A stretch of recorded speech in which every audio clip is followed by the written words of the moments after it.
Last night, half of the Democratic presidential candidates took the stage and took each other on for the second time. Take a look at one of the top moments from the night.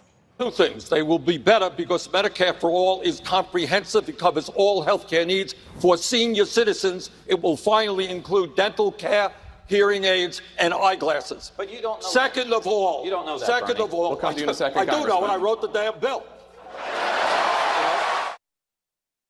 Here to break down everything from last night is Isaac Wright, a Democratic strategist and partner at Forward Solutions Strategy Group. Isaac, thank you so much for being with us.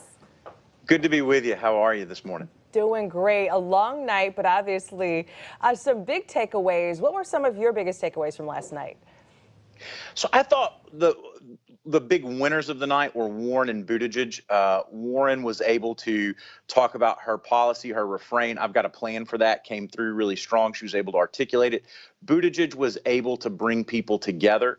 He was able to talk to multiple wings of the party. He was able to really get in some strong language. I would say those were probably the two biggest winners. Bullock was another winner of last night. He seemed the most presidential of the moderate wing of folks who were on the podium, who were on the stage last night, and I think that really is going to be an interesting to watch it play out, given he sort of got into the race so late and what happens from the debate last night. Right. So did any of the candidates who didn't have a lot of national recognition stand out last night? I don't know. Delaney has been in this race the longest, and he was definitely the most aggressive on the stage last night. I'm not sure it worked, though. I'm not sure it really provided him the bounce he was looking for. He was looking to have a moment to break away. I mean, that said, he did get more airtime. He did get more attention than I think he's had thus far in being the very first person to have entered this race a couple of years ago. I'm just not sure it served what he needs to do to try to get ahead in the primary. All right. And which faces do you think we're going to see on the stage at September's big debate?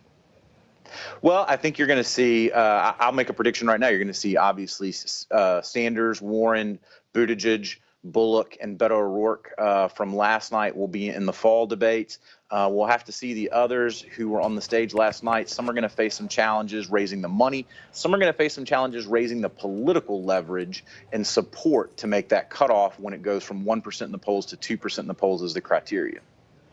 Now, Marianne Williamson was the most searched after last night's debate. Do you think we're going to see more of her, especially on the stage in September?